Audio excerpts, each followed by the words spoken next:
আসসালামু আলাইকুম, আমি হাসিব খান।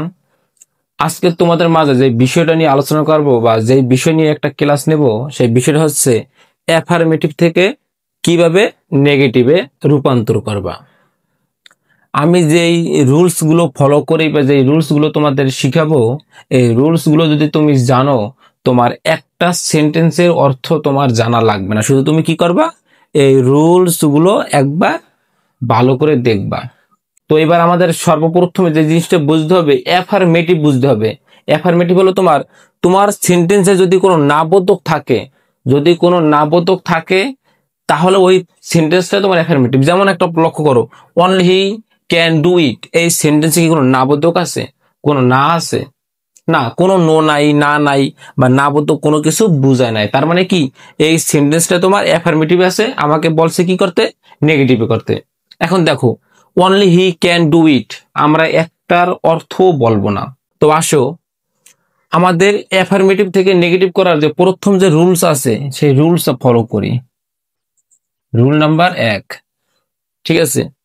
বাক্যে, অ্যাফার্মেটিভ বাক্যে, কি বাক্যে? বাক্যে, অ্যাফার্মেটিভ বাক্যে অনলি থাকলে, অ্যাফার্মেটিভ বাক্যে অনলি থাকলে পার্সন হলে নান বাট। তোমার একটা বাক্যে কি আছে? অনলি আছে। অনলির পরের বাক্যটা কি তোমার বুঝতে হবে। অনলির পরের বাক্যটা কি? পার্সন বুঝাইছে, বস্তু বুঝাইছে, নাকি সংখ্যা বুঝাইছে, এই জিনিসটাকে তোমার ধরতে হবে। তো আসো, আমাদের বলা আছে বাক্যে অনলি থাকলে, বাক্যে যদি অনলি থাকে তাহলে অনলির পরিবর্তে কি কি হবে? বাক্যে যদি অনলি থাকে তাহলে তার পরিবর্তে কি কি বসতে পারে, আসো আমরা দেখি। যেমন পার্সন হলে নান বাট, অনলির পরে যদি পার্সন হয় তাহলে কি বসবে? নান বাট বসবে। আসো আমরা দেখি। অনলি হি, অনলি, এই কি, এই কি অনলি না তোমার? এই অনলি, অনলির পরে কি বসে? হি। হি কি? ব্যক্তি। পার্সন কি? ব্যক্তি যে বুঝায়। তাহলে হি কি তোমার ব্যক্তি, তাহলে অনলির পরে হি আছে, তার মানে আমরা কি বসামু? এখানে লেখা আছে পার্সন হলে নান বাট। বাক্যে অনলি থাকলে যদি পার্সন হলে, পার্সন হলে কি বসবে?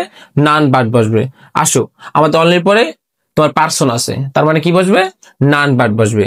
এই অনলিটারে আমরা আর লিখবো না, অনলির পরিবর্তে কি লিখবো? None but. বাকিগুলো সেম থাকবে। আমরা লিখি none but, none, none but he, none but he can do it. Clear? একদম ক্লিয়ার। অনলির পরে যদি হি থাকে তাহলে অনলি উঠে যাবে, এবং যেহেতু ব্যক্তি বুঝাইছে, পার্সন বুঝাইছে, তার মানে কি বসবে? নান বাট বসবে। ক্লিয়ার? আচ্ছা, ভালো করে বোঝো। বাক্যে অনলি থাকলে, বাক্যে অনলি থাকলে আমরা বুঝলাম বাক্যে অনলি আছে। এখন বাক্যে অনলি আছে, বাক্যের পরে যদি কোনো ওয়ার্ড, বাক্যের পরে যদি কোনো ওয়ার্ড থাকে ব্যক্তি বুঝায়, বাক্যের পরে একদম ওয়ার্ডটা যদি ব্যক্তি হয় বা বস্তু হয় বা সংখ্যা হয়, তাহলে কি কি বসবে সেগুলো তো আমরা নিচে আলোচনা করব। কিন্তু এখানে কি বুঝাইছে? পার্সন হলে নান বাট, তাহলে তোমার হি আছে, হি কি একজন পার্সন। পার্সন হলে এই যে অনলিটা উঠে যাবে, এর পরিবর্তে কি বসবে? নান বাট বসবে। তো এইভাবেই। তা আর একটা রুলস সেমেই, যে বাক্যে অনলি থাকলে থিং হলে নাথিং বাট। থিং কি? বস্তু। থিং হলে নাথিং বাট। অনলির পরে যদি কোনো বস্তু থাকে, অনলির পরে, এই দেখো আমাদের অনলি, আগে ছিল অনলির পরে হি, এখন একটু লক্ষ্য করো, অনলি, অনলির পরে কি আছে? সুইটস। সুইটস অর্থ কি? মিষ্টি। তাহলে মিষ্টি তো তোমার বস্তু, বস্তু বুঝাইছে না? যদি মিষ্টি যদি বস্তু হয়ে থাকে তাহলে কি বসবে? আমাদের লেখা আছে থিঙ্ক হলে নাথিং বাট। অনলির পরে যদি থিঙ্ক হয় তাহলে কি? Nothing but. থিঙ্ক কি? বস্তু। তাই এই অনলি কি বুঝাইছে? বস্তু বুঝাইছে। তাহলে আসো আমরা লিখি, যেই ব্যবহার সেইভাবে লিখবো। এই শি লাইকস, অনলি, অনলির পরিবর্তে আমরা কি বসাবো? অনলির পরিবর্তে আমরা বসাবো নাথিং বাট। আমাদের অনলি উঠে যাবে, কিন্তু অনলির পরের সেন্টেন্সটা আমাদের, পরের ওয়ার্ডটা আমাদের লক্ষ্য রাখতে হবে। পরের ওয়ার্ডটা কি বলছে, পরের ওয়ার্ডটা কি বলছে। আসো, শি লাইকস, শি লাইকস, অনলির পরে আমরা কি বসাবো? Nothing but, nothing, nothing but, nothing but sweets. Clear? মোটামুটি ক্লিয়ার? বাক্যে অনলি থাকলে কি বসবে? পার্সন হলে নান বাট, ব্যক্তি বুঝালে নান বাট অনলির পরে, এবং থিং হলে নাথিং বাট। অনলির পরে যদি বস্তু বুঝায় তোমার নাথিং বাট হবে, অনলি উঠে যাবে। ক্লিয়ার? তো আসো আমরা আরেকটা শিখি। আরেকটাও সেম আগের মতোই। তুমি লক্ষ্য করো, বাক্যে অনলি থাকবে, অনলির পরে আমরা আগে কি বুঝাইছি একটু লক্ষ্য করো। আগে আমরা বুঝাইছি যদি কোনো বস্তু বা যদি কোনো ব্যক্তি থাকে তাহলে নান বাট বা নাথিং বাট বসে। তো আসো এবার আমরা শিখবো বাক্যে যদি অনলির পরে যদি এইজ অথবা নাম্বার বসে তখন কি হবে, এটা তো আমাদের জানা দরকার। আসো, হি ইজ অনলি 10। লক্ষ্য করো, হি ইজ অনলি 10। 10 কি? একটা সংখ্যা। 1 2 3 4 5 6 7 8 9 10। 10 কি একটা সংখ্যা বা অথবা একটা বয়স। He is only 10 year old, মানে তার মাত্র 10 বছর বয়স। এবার লক্ষ্য করো এখানে কি সংখ্যা বুঝাইছে, নাম্বার বা সংখ্যা বুঝাইলে কি হবে? নট লেস দেন অথবা নট মোর দেন। তো যে কোনো একটা দিয়া তুমি অ্যান্সার করলেই হয়ে যাবে। তো আসো আমরা দেখি যে যেমন আছে ঠিক তেমনই থাকবে। হি ইজ, এই অনলি কি করবে? অনলি রিমুভ হয়ে যাবে, অনলি উঠে যাবে। অনলির পরিবর্তে আমরা কি বসাবো? নট লেস দেন অথবা নট মোর দেন। আসো আমরা কি কোনটা লিখি? আমরা নট লেস দেন লিখি। একটা লিখলেই তোমার হবে। তাহলে আমরা কি লিখতে পারি?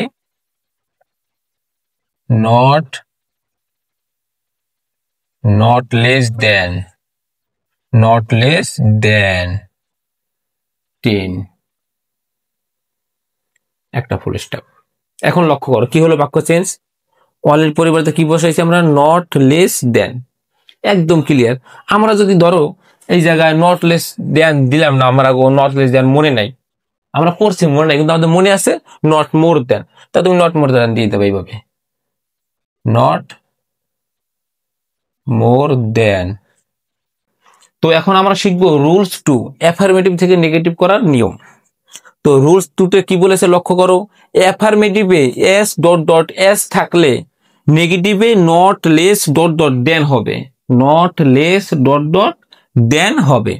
তো এটা আমরা কিভাবে বুঝবো? একটা এক্সাম্পল তো আমাদের দিতেই হবে, যে কোনো ভাবে এক্সাম্পল দিলে তখন তোমরা জিনিসটা আয়ত্ত করতে পারবা। তোমাদের অ্যাফার্মেটিভ থেকেই নেগেটিভ করতে বলবে। একটা জিনিস মনে রাখবা, যেই সেন্টেন্সটা তোমাদের বলবে নেগেটিভ করতে, এইটা তোমাকে নেগেটিভ করতে বলছে না, তার মানে এই সেন্টেন্স তোমার একেবারে অটোমেটিকলি অ্যাফার্মেটিভ আছে। অ্যাফার্মেটিভ না থাকলে নেগেটিভের জীবনেও করতে বলবে না। তো আসো, he is as tall as his brother.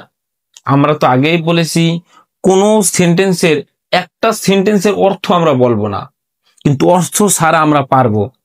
এই জিনিসটা আমাদের বুঝতে হবে যে অর্থ ছাড়া কি সম্ভব নেগেটিভ শেখা? অবশ্যই শেখা। এর আগে তোমাদের আমি ইন্টারগেটিভ শিখাইছি না, একটা সেন্টেন্সের অর্থ ছাড়া শিখেছি। তো টেন্স শিখাইছি, একটা সেন্টেন্সের অর্থ ছাড়া শিখেছি। তো তো এখন আমরা নেগেটিভও শিখাবো, একদম কোনো সেন্টেন্সের অর্থ জানা লাগবে না আমাদের। দেখো এই জিনিসটা তোমরা এইটা একদম নোট খাতায় তোমরা লিখে রাখো। তো আসো, হি ইজ এস, আমরা একটা এস পাইছি। লক্ষ্য করো আমরা একটা এস পাইছি, আমাদের আর একটা এস লাগবে। এই দেখো এস আর একটা, তাই একটা এস, তাই dot dot S dot dot S হয়েছে। এস ডট ডট এস, মাঝখানে টল আছে, থাক, টলের হিসাব আমাদের দরকার নেই। তাহলে আমাদের কি বলছে? প্রথম এস এর জন্য আমরা আনবো নট লেস, তারপরে ডট ডট আছে না, ডট ডটের টলেই থাকবে। তারপরে যে এস, এই এস যে আনবো আমরা দেন, মানে এক নাম্বার এজে নেব, এক নাম্বার এজে নেব আমরা নট লেস, দুই নাম্বার এজে নেব আমরা দেন। একদম ক্লিয়ার? তো এবার লক্ষ্য করো আমরা অ্যান্সার করি যেইভাবে আছে সেম ভাবে। হি ইজ, এই এস থাকলে কি নেবো আমরা? Not less. এই এস কিন্তু আমরা লিখবো না, এই এসের পরিবর্তেই নট লেস বসবে, নট লেস, টলের টল। তারপরে এই এজ এর বদলে কি বসবে? আমি তো বলছি এই এজ এর বদলে বসবে এই যে দেন। এক নম্বর এজের জন্য বসবে নট লেস, দুই নম্বর এজের জন্য বসবে দেন। আমরা এই দেন লিখি, দেন হিজ ব্রাদার, হিজ বেরাদার। ক্লিয়ার? একদম এইভাবেই সবকিছু এইভাবেই। তোমাকে যদি কোনো নেগেটিভ করতে বলে, অ্যাফার্মেটিভ থেকে নেগেটিভ করতে বলে, তখন তোমাদের রুলস ফলো করতে হবে। আমার রুলসে কি কোথাও অনলি আছে? আমার রুলসে কি কোথাও অনলির পরে ব্যক্তি আছে, কোনো বস্তু আছে, কোনো সংখ্যা বা কোনো বয়স আছে? এটা দেখো। তারপর কি দেখবা, আমার অ্যাফার্মেটিভ সেন্টেন্সে কি এস ডট ডট এস আছে? থাকলে তা তুমি এই নিয়মে করে দেবা। তো কি সমস্যা কি? পারবা না তো এমন কিছু না। আচ্ছা, এবার আমরা শিখবো রুলস থ্রি। রুলস থ্রিতে কি কি বলছে আসো আমরা দেখি। অ্যাফার্মেটিভ সেন্টেন্সে বোথ ডট ডট এন্ড থাকলে নেগেটিভে নট অনলি বাট অলসো বসবে। তো এবার লক্ষ্য করো, the boy is both active and attentive. একটু লক্ষ্য করো, আমাদের কি রুলসটা আছে এখানে? আমাদের রুলস কি ফলো করছে সেন্টেন্সটাই? অবশ্যই। একটু লক্ষ্য করুন, বোট আছে, dot dot dot dot dot dot and আছে। আমরা কি বলছিলাম, বোট থাকলে কি হবে? এই বোট থাকলে কি হবে? নট অনলি ডট ডটের জায়গায় এই অ্যাক্টিভই থাকবে এবং এন্ডের জায়গায় বসবে বাট অলসো। এবার লক্ষ্য করো, আমরা দেখি সমান সমান দা বয় ইজ নট অনলি। তোমরা এই বোধ এটা নিয়ে ভাইবো না, এটা এখানে বসবে না, বোধের পরিবর্তেই বসবে নট অনলি। এই যে বোধ, এই বোর্ডের পরিবর্তে বসবে নট অনলি। তারপরে ডট ডট দেওয়া আছে, ডট ডটের জায়গায় তোমার যেটা আছে ওইটাই বসবে। আছে কি? অ্যাক্টিভ। এবং এন্ড, এন্ডের জায়গায় কি বসবে? But also. এন্ড কিন্তু বসবে না, এন্ড এর পরিবর্তে বসবে but also. But also attentive.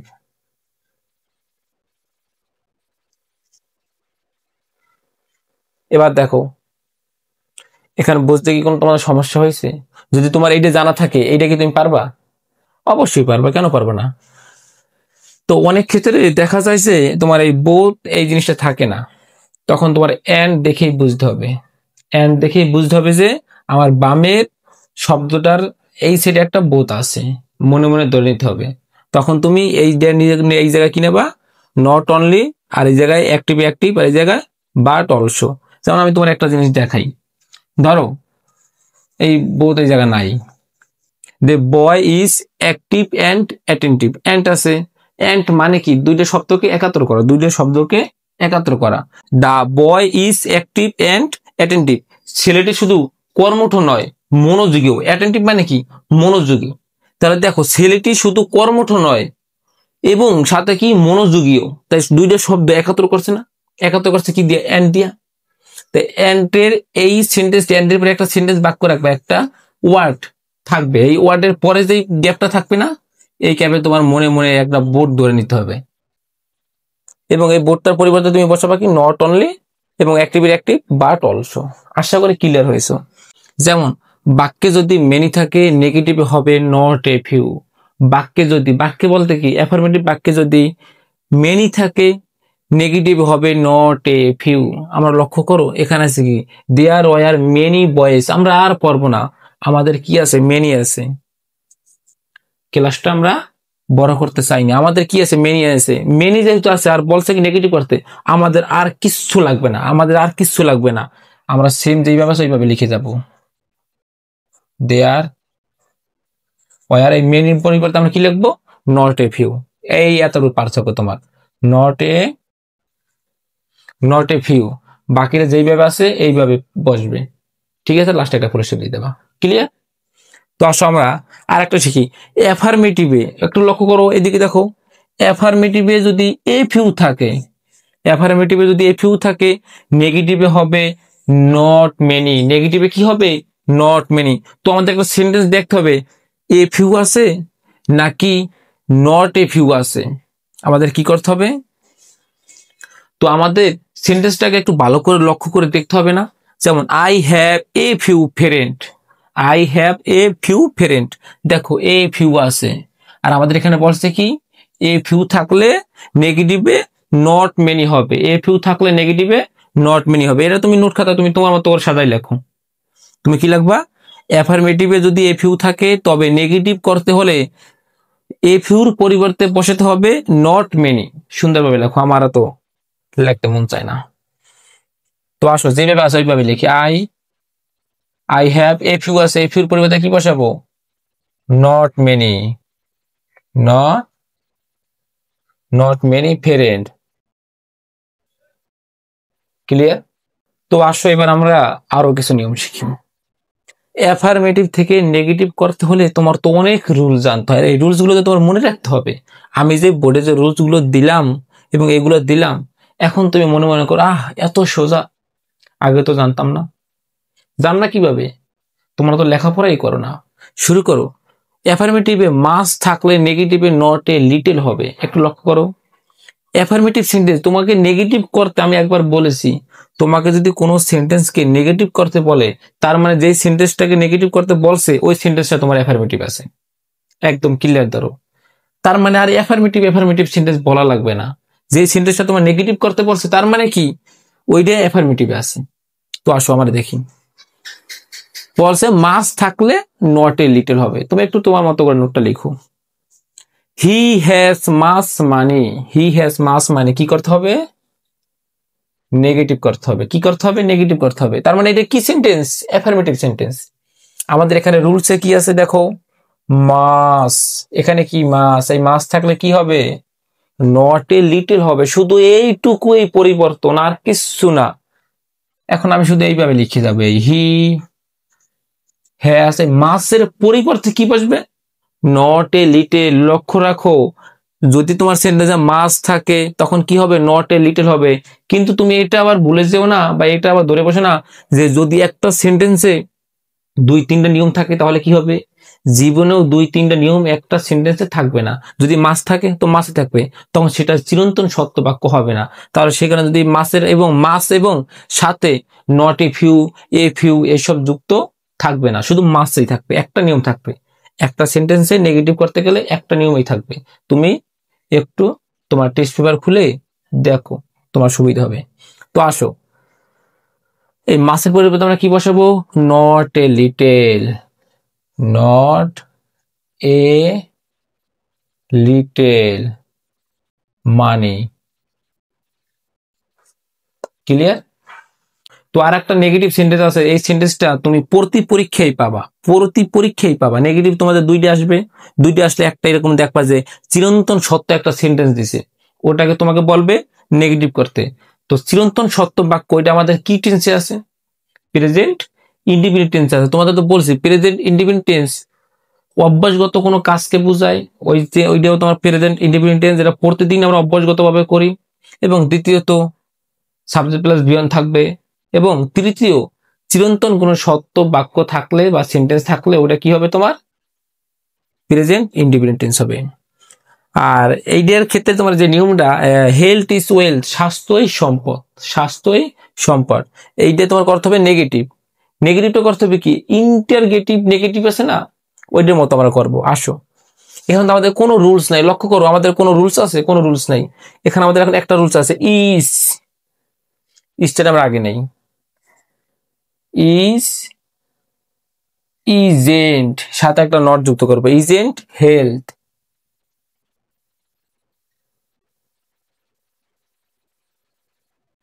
Isn't health wealth, একটা প্রশ্নবোধক চিহ্ন। এখন তুমি বলো, হাই প্রশ্নবোধক চিহ্ন দিয়ে দিছি, তার মানে তো নেগেটিভ হয়ে গেল, নেগেটিভ তো হলো না। এখানে মূল প্রশ্ন, তোমার এইটা এইভাবেই হবে। আমরা তো বলছি যদি বাক্যের শুরুতে হু, হোয়াট, ডাস, ডাজেন্ট, ডিড দিয়ে বাক্য শুরু হয়, তা সেই বাক্যটা ইন্টারগেটিভ হয়ে যায়। কি হয়ে যায়? ইন্টারগেটিভ হয়ে যায়। তোমাকে বলছে কি করতে? নেগেটিভ করতে। তো আমরা এটাকে নেগেটিভ কিন্তু করছি, এটা কিন্তু নাবোধক করছি। আমরা এখানে কি ছিল? স্বাস্থ্যই সম্পদ। আর আমরা কি লিখছি? স্বাস্থ্য কি সম্পদ নয়? স্বাস্থ্য কি সম্পদ নয়? তা আমরা কি নেগেটিভ কি বানাইছি? নেগেটিভ করতে গিয়ে আমাদের ইন্টারগেটিভ হয়ে গেছে। নেগেটিভ করতে গিয়ে আমাদের কি হয়ে গেছে? ইন্টারগেটিভ হয়ে গেছে। কারণ আমরা একটা ইন্টারগেটিভ দিলাম, তুমি মার্ক কিন্তু পাবা তোমার। এবং এই প্রশ্নটা কিন্তু দিতে হবে, ইন্টারগেটিভ প্রশ্ন, এটা কিন্তু তোমার দিতেই হবে, মাস্ট বি। কারণ তোমার আগে ইজেন্ট আছে। কি আছে? ইজেন্ট আছে। আর একটু ভালো করে বুঝো, হেলথ ইজ ওয়েলথ, এটা কি করতে হবে? নেগেটিভ করতে হবে। এখন যদি আমাদের চিরন্তন সত্য বাক্যটা যদি এখানে প্রেজেন্ট ইন্ডিপেন্ডেন্স থাকতো এবং যদি ভার্ব থাকতো তখন আমরা কি নিতাম, ডু বা ডাস দিতাম। তো আমি একটা দেখাই, দা সান রাইজেস, একটা দেখাই তাহলে তুমি সুবিধা পাবা। The sun, the sun rises in the east, in the east, the sun rises in the east, এটা কি করতে হবে, নেগেটিভ করতে বলছে। লক্ষ্য করো এটা কি নেগেটিভ করতে বলছে। The sun rises in the east, সূর্য পূর্ব দিকে ওঠে, সূর্য পূর্ব দিকে ওঠে। এইটা যে একদম চিরন্তন সত্য বাক্য, চিরন্তন সত্য না। তো এখন লক্ষ্য করে আমরা কিভাবে করব, এখানে তো আমাদের অক্সিলারি ভার্ব নাই, এখানে আমাদের ইস ছিল, ইসটা আগে নিছি, কিন্তু এখানে তো আমাদের অক্সিলারি ভার্ব নাই, কিন্তু বাক্যটা দেখে বুঝতে পারছি বাক্যটা চিরন্তন সত্য এবং আমাদের অতীতে যে নিয়ম শিখেছি একটা নিয়মও এই সেন্টেন্সের ভিতরে নাই। এখন তো আমরা কনফিউজ, কিভাবে করব, কিভাবে করব।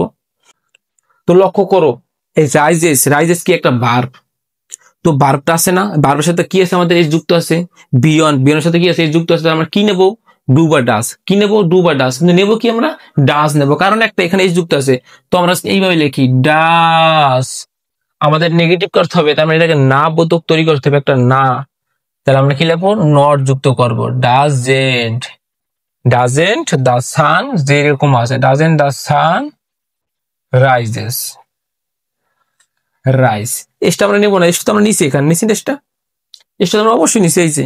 এখন আমরা এখানে মেইন বার তোমাদের অনেকবার বলি, ডু ডাস ডিড এগুলোর পরে কখনো ভার্বের সাথে এস বা ইএস যুক্ত থাকে না।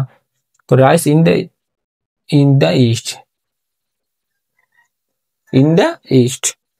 ও সরি, ইন্টারগেটিভ প্রশ্ন দিতেই হবে, ইন্টারগেটিভ মার্ক, ইন্টারগেটিভ প্রশ্ন দিতেই হবে, কারণ আগে ডাজেন্ট নিছি, এখানে জেড নিছি, তার মানে ইন্টারগেটিভ, কিন্তু নেগেটিভ হয়েছে, এটা কি হয়েছে, ইন্টারগেটিভ নেগেটিভ হয়েছে।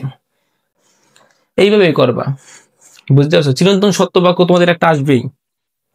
তো আজকে আমরা যেগুলো নিয়ে আলোচনা করছি এগুলোই তোমরা পড়ো, আমরা আগামীতে নেগেটিভের দ্বিতীয় পার্ট নিয়ে তোমাদের সামনে ইনশাল্লাহ শীঘ্রই হাজির হব। অপেক্ষায় থাকো, ক্লাসটা বারবার দেখো, তোমার বন্ধু বান্ধব যারা আছে তাদেরকে শেয়ার করে দাও, এবং এইগুলো একটু কষ্ট করে তোমার নোট খাতায় লিখবা। কি লিখবা, নোট খাতায় এগুলা লিখবা। তুমি যদি এগুলাই না পারো, এগুলা জীবনেও পারবা না।